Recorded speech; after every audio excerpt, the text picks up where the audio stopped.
안녕하세요. 황혼의 아틀리에 TV입니다. 이 영상은 지난 12월 한 달 동안 매주 화요일마다 공개된 김삿갓 5부작을 처음부터 끝까지 한 번에 볼 수 있도록 하나의 영상으로 묶은 완전판 합본입니다.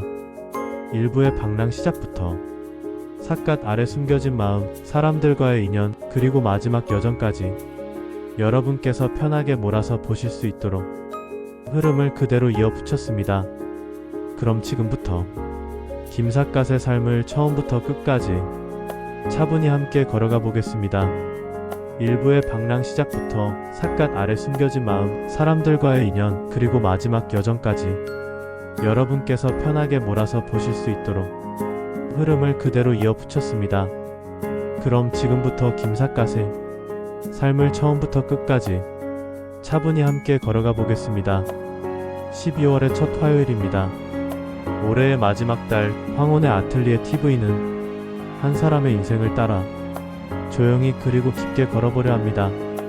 바로 조선의 방랑시인 김삿갓, 본명 김병연. 우리는 그를 웃기는 시를 지은 기인 정도로 알고 있지만 그의 삶을 깊숙이 들여다보면 웃음보다 더 깊은 비극과 고독, 그 안에 숨은 풍자의 칼날, 그리고 한 인간의 자책이 보입니다.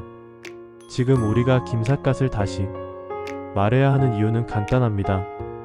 그는 웃음을 앞세워 자신의 고통을 감추고 풍자를 앞세워 세상의 위선을 찔렀고 방랑을 통해 스스로를 벌한 사람이기 때문입니다. 그의 한 줄 시에는 조선시대 사람들의 자존심, 고뇌, 유머, 체념, 분노가 그대로 스며 있습니다. 김삿갓이 방랑길에서 평생 잊지 못한 여인이 있습니다. 기생이었지만 시춤 노래, 모든 예술에 능했던 여인, 바로 황진이. 동기생이 단톡방에 올린 그 이야기를 보면 김삿갓이 임진나루를 건너 장단 땅에 들어서며 반드시 참배하고 싶은 무덤이 하나 있었습니다. 바로 황진이의 묘. 그의 눈에는 황진이가 단순한 기생이 아니라 예술과 자유의 상징처럼 느껴졌던 것 같습니다. 하지만 황진이는 생전에 내 무덤을 찾지 못하게 길가에 묻어달라, 이렇게 유언했고 실제로 그 무덤을 아는 사람은 아무도 없었습니다. 김삿갓은 3일 동안 장단 산천을 뒤지며 그 무덤을 찾고 또 찾았지만 결국 찾지 못합니다. 너무나 아쉬운 마음에 산골 주막에 들러 술을 마시다가 주모에게 마지막으로 묻습니다. 혹시 일대 황진이라는 이네 무덤이 있어? 주모는 이렇게 말합니다. 내 조상의 무덤도 어디 있는지 모르는데 그까짓 기생 무덤을 누가 알겠어요? 그 차갑고 무심한 대답 앞에서 김삿갓은 묘를 찾는 걸 완전히 단념합니다. 하지만 마음은 이미 무너져 있었죠. 그날 산골짜기 매화가 피고 꾀골새가 울어대는 풍경을 보며 그는 황진이를 향해 시 한 수를 읊습니다. 대주옥 가무고인, 술을 들며 노래하고 싶어도 벗이 없고 일성왕 초독상신, 꾀골새 울음뿐 마음을 괴롭히네. 과강 유서청 동네, 강 건너 버들가지만 싱그럽고 이편 매화 향시춘, 골짜기 매화는 봄 향기 가득하구나. 김삿갓의 방랑과 시가 단지 유머가 아니라 심각한 쓸쓸함과 인간적 외로움 속에서 나온 것임을 우리는 이 이야기에서 쉽게 느낄 수 있습니다. 12월 한 달 동안 우리는 김삿갓의 인생을 연대기가 아닌 본질적 관점으로 따라갑니다. 욕처럼 들리는 시조의 진짜 의미, 삿갓을 쓰고 평생 얼굴을 가려야 했던 비극, 전국을 떠돌며 권력과 위선을 찔러댄 풍자의 기술, 웃음 속에 숨은 철학과 허무, 그리고 마지막 주에는 그의 무덤 앞에 올리는 술 한 잔과 황혼의 아틀리에 TV 채널의 주인으로서의 헌시로 이 시리즈를 마무리합니다. 김삿갓은 웃기기 위해 시를 지은 사람이 아닙니다. 웃음을 빌려 자신의 상처를 감추고 시를 빌려 세상의 허위를 찌른 조선의 가장 인간적인 시인이었습니다. 12월 우리는 그의 길을 따라 웃고 씁쓸해하고 때로는 마음 한켠이 저려오는 그런 여정을 함께 걸어보려 합니다. 우리가 그를 김삿갓이라고 부르지만 사실 그의 본명은 김병연. 하지만 그는 자신의 본명을 평생 감추고 오로지 삿갓이라는 이름으로만 살아갑니다. 삿갓은 얼굴을 가리는 모자이자 세상과 자신을 동시에 가리는 심리적 장막이었습니다. 그에게 삿갓은 벌이었고 자책이었고 동시에 자존심이었습니다. 사람들은 그를 괴짜라고 불렀지만 정작 김삿갓은 삿갓 아래에서 자신의 죄책감을 안고 평생을 속죄하듯 떠돌던 사람이었습니다. 그 무거운 마음을 이해하지 못하면 우리는 김삿갓을 절대 제대로 읽지 못합니다. 우리는 흔히 풍자를 웃기려고 하는 말로 생각합니다. 하지만 진짜 풍자는 웃음 뒤에 쓴맛이 남습니다. 김삿갓의 시에는 그 시대 양반들의 위선, 권력의 부조리, 허세와 공허함을 찌르는 날카로운 칼날이 숨어 있습니다. 한자 한 글자, 발음 하나, 어울리는 글꼴까지 모두 다 계산된 풍자였습니다. 그래서 양반들은 그의 시를 두려워했고 백성들은 그의 시를 사랑했습니다. 풍자는 단순한 재치가 아니라 세상을 향한 저항이었습니다. 김삿갓은 그걸 시로 해낸 사람입니다. 그의 방랑에는 깊은 상처가 있습니다. 우리가 흔히 알고 있는 조상의 묘 앞에서 울며 떠났다는 이야기는 그저 하나의 일화가 아니라 그의 평생을 지배한 죄책감의 출발점이었습니다. 마치 나훈아의 테스형이라는 노래, 자주 오지 못하는 나를 꾸짖는 듯 하다는 표현처럼 그는 잘못 비방한 자신의 조상을 위해 평생을 무거운 마음으로 살았습니다. 방랑은 토피가 아니라 진실을 마주하기 위한 길이었습니다. 김삿갓이 떠돌던 시대는 봉건 질서가 무너지고 사람들 사이의 불신이 깊어지던 혼란기였습니다. 양반들은 체면과 예법을 지키느라 진짜 얼굴을 잃어가고 있었고 백성들은 삶에 시달리느라 희망을 잃어가던 시기였습니다. 그 속에서 그는 사람들의 겉과 속의 다름을 누구보다 잘 보았습니다. 그래서 그는 삿갓 하나를 쓰고 조선 땅을 걸으며 사람들의 속마음과 세상의 허위를 시로 기록했습니다. 김삿갓의 시는 단순한 방랑객의 발걸음이 아니라 혼란한 시대의 초상화였습니다. 김삿갓의 시는 겉으로 들으면 욕처럼 들리고 겉보기엔 장난 같지만 그 안에는 조선 양반층의 허세, 교육의 타락 그리고 한 인간의 비극적 인생 철학까지 겹겹이 숨어 있습니다. 오늘은 김삿갓을 대표하는 투축의 시, 서당내 조지의 욕풍자 시와 20수와 30격의 인생 파탄 시를 정통 해석과 전승 해석까지 모두 정리해드립니다. 먼저 욕처럼 들리는 풍자와 조롱이 가장 강한 시, 서당내 조지는 겉으로 읽으면 장난 같지만 한자로 풀면 전혀 다른 뜻입니다. 책 서집당한 내 잡을 조멈출 지어조사의 서당 안의 질서가 이미 무너졌다. 여기에 이어지는 구절이 더 셉니다. 방중개졸물, 방 안엔 하찮은 것들 뿐이요. 졸물은 졸병 같은 것들, 쓸모없는 것들이라는 노골적 비하입니다. 그리고 결정판인 생도재미 10은 학생들은 울 새도 없다. 해석은 두 가지가 동시에 성립합니다. 울음이 채 10번도 나기 전 교육이 엉망이라 배울 새도 없다. 학생 수가 10명도 안 된다. 서당이 거의 폐업 직전이다. 둘 다 조선 교육의 무너짐을 풍자한 표현입니다. 마지막은 더 직설적입니다. 선생 내불알, 선생 배 속에는 알만 가득하다. 여기서 알은 단순한 달걀이 아니라 사리사욕, 탐욕을 뜻합니다. 즉 학생은 없고 교육은 망가졌고 선생은 자기 배만 챙긴다. 이 시가 사실 김삿갓 욕풍자 시의 노골적인 조롱구조로 최고로 강도가 센 편입니다. 20수와 30객은 인생 파탄 구조의 시입니다. 이제 분위기를 완전히 바꿉니다. 김삿갓 연구에서 가장 유명한 시이자 전승 과정에서 가장 많이 왜곡된 작품으로 원문은 아래와 같습니다. 20수와 30객, 사김무가 50객, 60 낙백 74, 사오묘 상생 청초, 청초년년호 목마. 이 시의 구조는 20, 30, 40, 50, 60, 74의 구조로, 즉 일생의 단계별로 파탄이 났다는 구조입니다. 정통에서 허무자조 비극, 20세 과거를 꿈꾸며 떠들고 30세 이미 객지 인생, 4050세 집 한 칸 없이 떠들고 60세 완전히 나고 70세 객사. 사후 무덤에 난 풀이 말의 먹이가 된다. 핵심은 단 하나. 내가 죽어도 세상은 아무렇지 않다.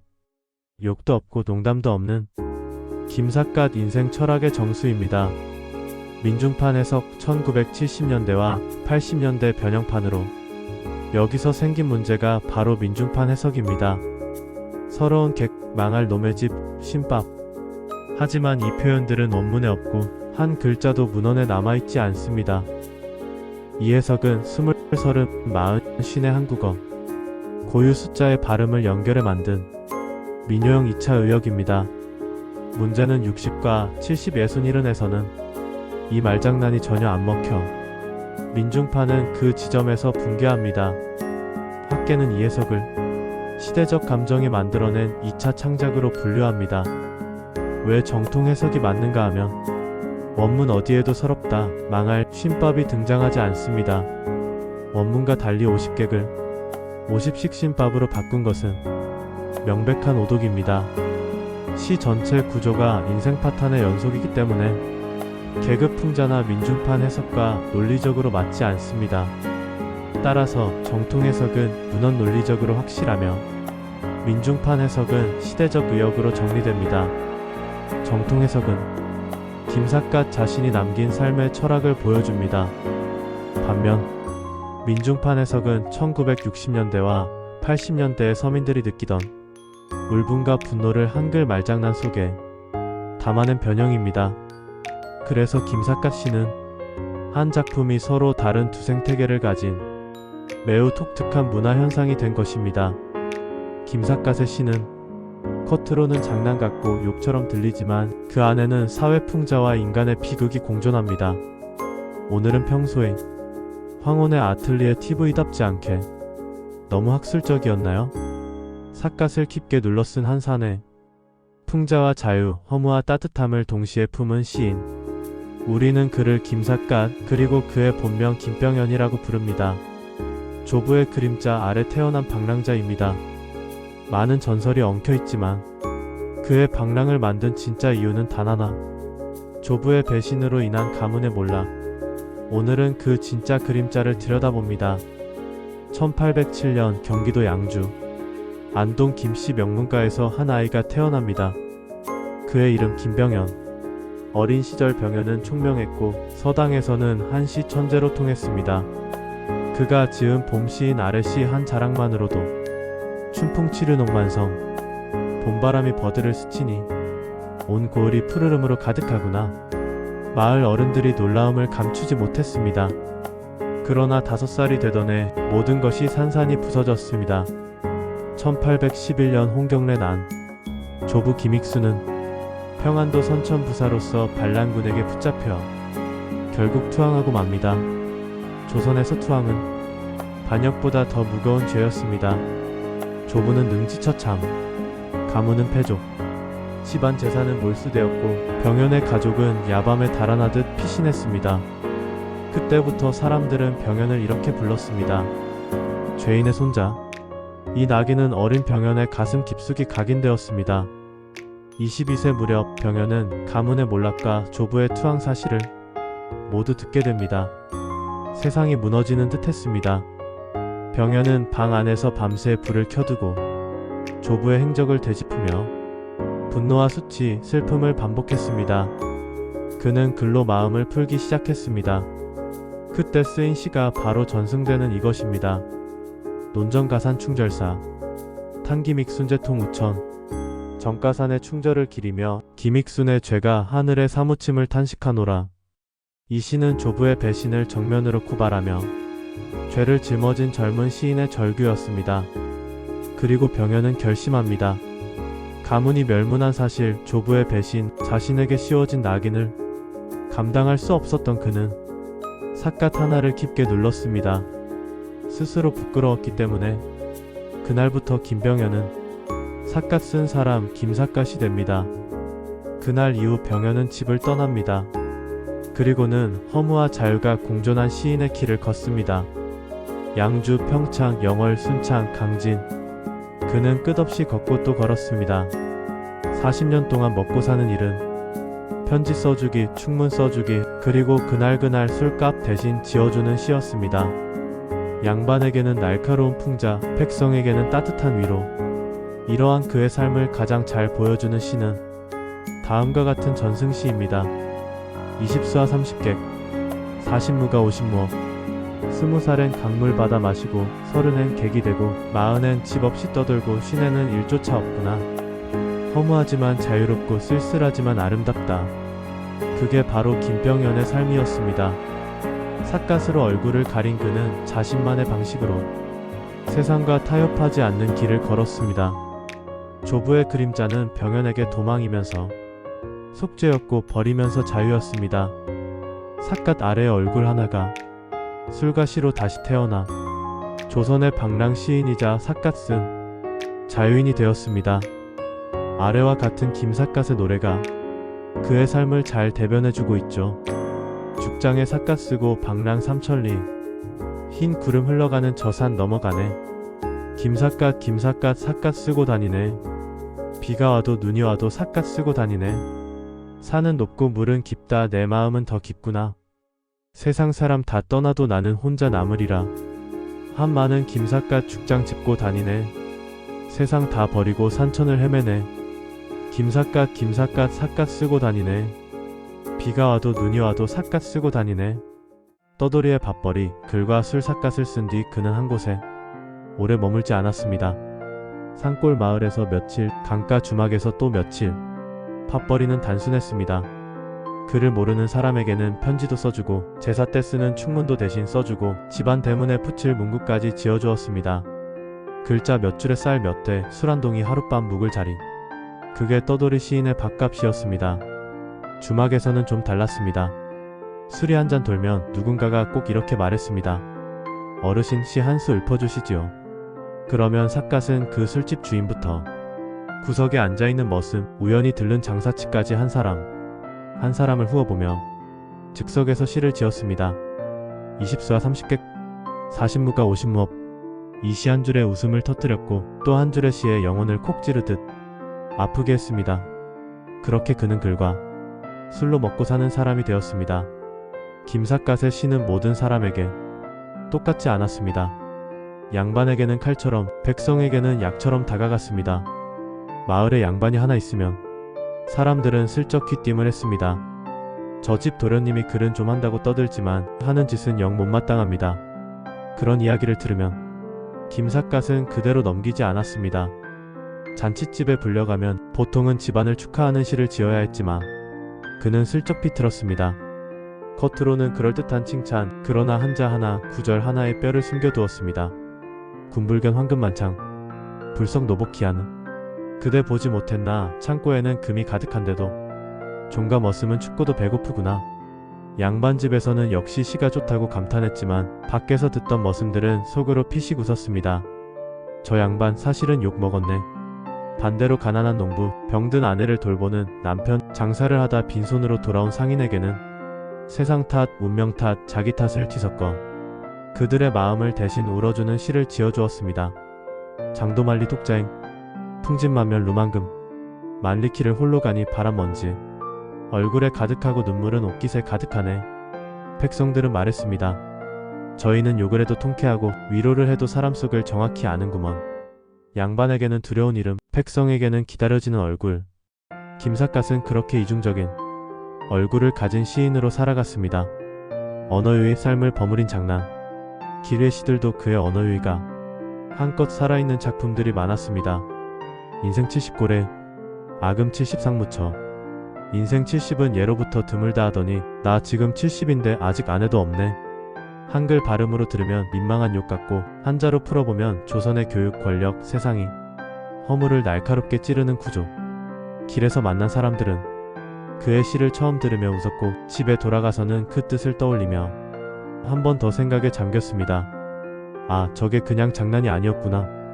김삿갓에게 시와 욕, 농담과 철학은 따로 떨어진 것이 아니었습니다. 웃기면서도 아프게 하고 아프지만 또 웃게 만드는 것. 그게 바로 길 위의 김삿갓이 택한 자기만의 문학 방식이었습니다. 혼자지만 완전히 혼자는 아닌 삶. 방랑은 외로운 길입니다.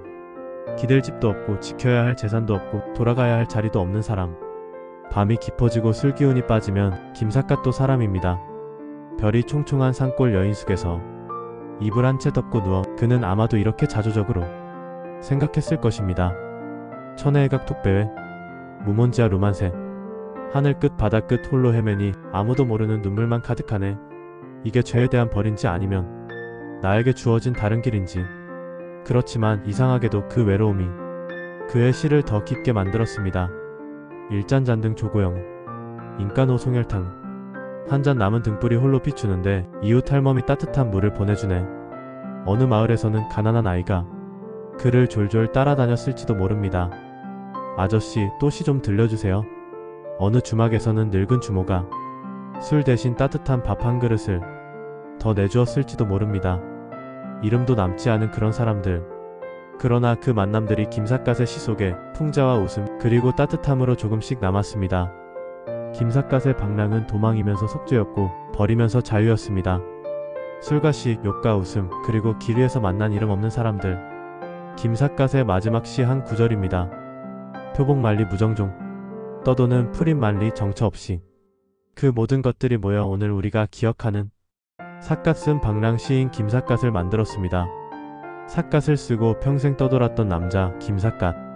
그의 발자국은 산골과 주막, 강가와 장터에 남아있었지만 그가 세상에 남긴 것은 술 한 잔 값의 시가 아니라 인간과 세상을 보는 독특한 철학이었습니다. 방랑의 끝에서 바라본 세상, 이제 김삿갓이 남긴 마지막 메시지를 이야기합니다. 김삿갓의 대표작이라고 불리는 시에 이런 시도 있습니다.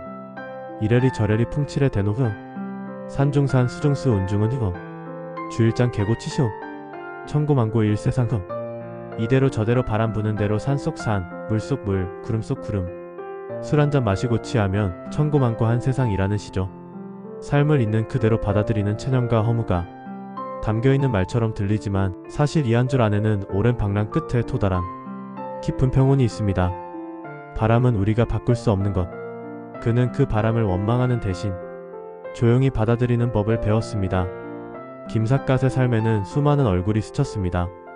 형편 어려운 농부 꿈을 접은 선비, 병든 아내를 두고 술집에서 한숨 쉬던 남편, 주막에서 춤추던 기생들, 짐을 진 장돌뱅이, 무거운 마음으로 집으로 가는 머슴들.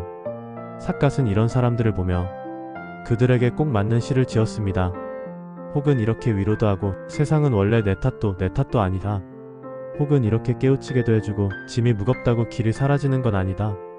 때로는 가난한 아이 앞에서 엉뚱한 말장난 시를 지어주며 웃기고 양반 앞에서는 조선 사회의 위선과 허세를 칼처럼 배웠습니다. 그는 사람들을 만나고 떠나고 다시 만나지 못했지만 그 만남들은 그의 시 속에서 한 장면처럼 기록된 삶의 조각들이었습니다. 김삿갓의 시는 대부분 길 위에서 나왔습니다. 편안한 책상도 명예로운 관직도 없이 비 내리는 처마 밑이나 주막의 텁텁한 술냄새 속에서 탄생했습니다. 그래서 그의 시는 현실의 삶을 그대로 품고 있습니다. 누군가는 속 시원한 욕이라고도 하고 누군가는 민중의 철학이라고도 하고 또 누군가는 비극적 허무라고도 합니다. 그러나 그 모든 의견을 관통하는 하나는 세상은 내가 생각한 것처럼 무겁지도 남들이 말한 것처럼 거창하지도 않다. 그는 방랑을 통해 욕심을 버렸고 가식 없는 시선을 가졌고 누구보다 세상을 맑게 바라볼 수 있게 되었습니다. 그래서 그의 시는 수백 년이 지나도 마음을 찌르고 웃음을 터뜨리고 생각을 남깁니다. 앞에서 언급했던 죽어도 무덤 위에 풀만 나고 그 풀들을 말들이 뜯어먹고 지나간다. 이 구절은 단순한 허무가 아닙니다. 그가 평생 품었던 죄책감과 회한을 넘어 인간이란 결국 세상이라는 큰 흐름 속에 아주 작은 존재일 뿐이고 죽어도 세상은 변하지 않는다라는 깨달음의 기록입니다. 자신의 실수로 인해 방랑했지만 그 방랑 속에서 오히려 세상을 더 깊게 이해하고 사람들의 마음 깊숙한 곳을 보게 된 것입니다. 삿갓은 죽음을 두려워하지 않았습니다. 왜냐하면 그는 이미 방랑 속에서 한 번 죽고 다시 태어난 사람이었기 때문입니다. 많은 문인들은 자신의 이름을 후세에 남기고자 했습니다. 그러나 김삿갓은 본명 김병현을 버리고 자신을 비난하던 사람들의 조롱 섞인 이름 김삿갓을 스스로 받아들였습니다. 그 이름 속에는 부끄러움도 자학도 풍자도 자유도 같이 들어있었고 그 복잡한 감정이 그의 시 한 줄 한 줄에 스며들었습니다. 그는 결국 자신의 삶을 시로 남겼고 시를 통해 자신의 이야기를 지워버렸습니다. 삿갓은 수치심에 가면이면서 자존심의 마지막 불꽃이기도 했습니다. 삿갓, 그 단순한 물건 하나가 그의 전 생애를 대신하는 상징이 되었습니다. 그가 남긴 가치는 크게 세 가지입니다. 첫째, 권위의 허위를 찢었다. 씨 한 줄로 양반의 두 얼굴을 드러냈습니다. 둘째, 백성을 웃기고 위로했다. 풍자 뒤에는 늘 인간 사랑이 있었습니다. 셋째, 스스로의 비극을 예술로 승화했다. 오늘날 우리는 김삿갓을 단순한 풍류객이 아니라 우리 시대의 언어 철학자, 민중의 예능인, 가장 인간적인 시인으로 바라봅니다. 그가 지녔던 슬픔과 웃음을 함께 느끼며 우리는 그에게 한 줄의 답시를 바치고 싶습니다. 삿갓 아래의 별, 황혼의 아틀리에 TV 현씨. 얼굴을 숨길 수밖에 없던 그 깊은 슬픔 아래에서 당신은 세상을 가장 맑게 바라보았습니다. 삿갓 끝에 맺힌 빗물처럼 세상의 허위와 가식을 흘려보내고 백성의 눈물을 당신 가슴에 담았지요. 길 위에서 쓰러져도 웃음 한 줄 남겨두고 떠난 사람, 그게 당신이었습니다. 아무도 기억하지 않을 것이라 말했지만 지금 우리는 당신의 시 앞에서 멈춰섭니다. 삿갓 아래의 작은 별 하나, 그게 바로 당신이 남긴 마음이기에 당신이 떠난 자리의 풀이 해마다 더 푸르게 자라는 이유는 당신이 사랑한 사람들이 당신을 기억하고 있기 때문입니다. 삿갓 아래 숨어있던 마음, 이제는 바람과 함께 편히 쉬소서. 김삿갓의 삶은 비극으로 시작했지만 시와 방랑을 통해 그 비극을 스스로 치유해 나간 이야기였습니다. 죄책감과 풍자, 웃음과 자유, 그리고 인간의 허무, 그 모든 것이 모여 하나의 이름이 되었습니다. 김삿갓. 삿갓 인생 재조명을 마칩니다. 12월의 마지막 날, 이 시리즈가 여러분의 삶과 마음에도 작은 위로와 성찰이 되었기를 바랍니다. 새해에는 새로운 이야기로 다시 찾아뵙겠습니다. 에필로그입니다. 김삿갓. 그는 조선이 낳은 가장 기이한 시인이자 가장 인간적인 방랑자였습니다. 우리가 걸어온 이 긴 여정을 이제 조용히 내려놓으며 그가 오늘 우리에게 남긴 메시지를 되짚어봅니다. 1. 웃음 뒤의 진짜 이야기. 우리는 그를 떠올리면 웃음부터 생각합니다. 하지만 그 웃음 뒤에는 감추고 싶은 과거와 감출 수 없는 상처가 있었습니다. 조부로 인한 영모 멸문지와 평생 떠돌아야 했던 숙명. 그가 웃음을 뿌린 건 세상을 조롱하려는 마음보다는 슬픔을 견디기 위함이었습니다. 이 가장 자유로운 사람. 그는 집도 없었고 관직도 없었고 땅도 없었습니다. 하지만 조선 누구보다 가장 자유로운 사람이었습니다. 양반이 말하지 못한 것을 한 줄의 시로 말했고 백성의 아픔 속에서 웃음을 피워냈으며 스스로를 가장 먼저 풍자했습니다. 그렇게 그는 빼앗긴 자리마다 자기 언어로 자유를 채워 넣었습니다. 사무리가 만난 새 얼굴. 오부에 이르는 긴 여정 속에서 우리는 세 가지 얼굴을 보았습니다. 풍자의 달인, 백성의 친구, 그리고 스스로를 가장 크게 비웃은 사람. 이 세 얼굴이 서로 기대고 흔들리며 지금의 김삿갓을 만들었습니다. 그가 남긴 것. 그는 아무것도 남기지 않은 것처럼 보이지만 우리에겐 귀한 것을 많이 남겼습니다. 말의 힘, 웃음의 자유, 풍자의 용기, 그리고 사람을 향한 따뜻함. 삿갓 아래 가려진 얼굴은 사라졌지만 그 마음은 지금도 이어지고 있습니다. 오헌시 삿갓 아래의 별. 당신이 떠난 자리의 풀이 해마다 더 푸르게 자라는 이유는 당신을 기억하는 사람들이 지금도 이 길을 걷기 때문입니다. 삿갓 아래의 작은 별 하나, 우리는 그 빛을 따라 당신의 길을 다시 걸어갑니다. 김삿갓은 떠돌았고 사람들은 그를 잊으려 했습니다. 그러나 시는 남았고 웃음은 남았고 이야기는 남았습니다. 김삿갓 오부작은 여기서 끝나지만 그의 마음은 우리 안에서 계속됩니다.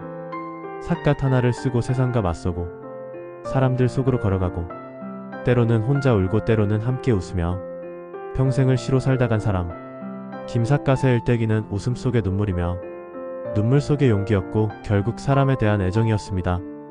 이 긴 여정을 함께 걸어주셔서 감사했습니다. 김삿갓의 이야기는 여기서 닿지만 그가 남긴 시와 웃음 그리고 마음은 지금도 우리 안에서 계속 살아있습니다. 여러분의 시청과 응원이 황혼의 아틀리에 TV에 큰 힘이 됩니다.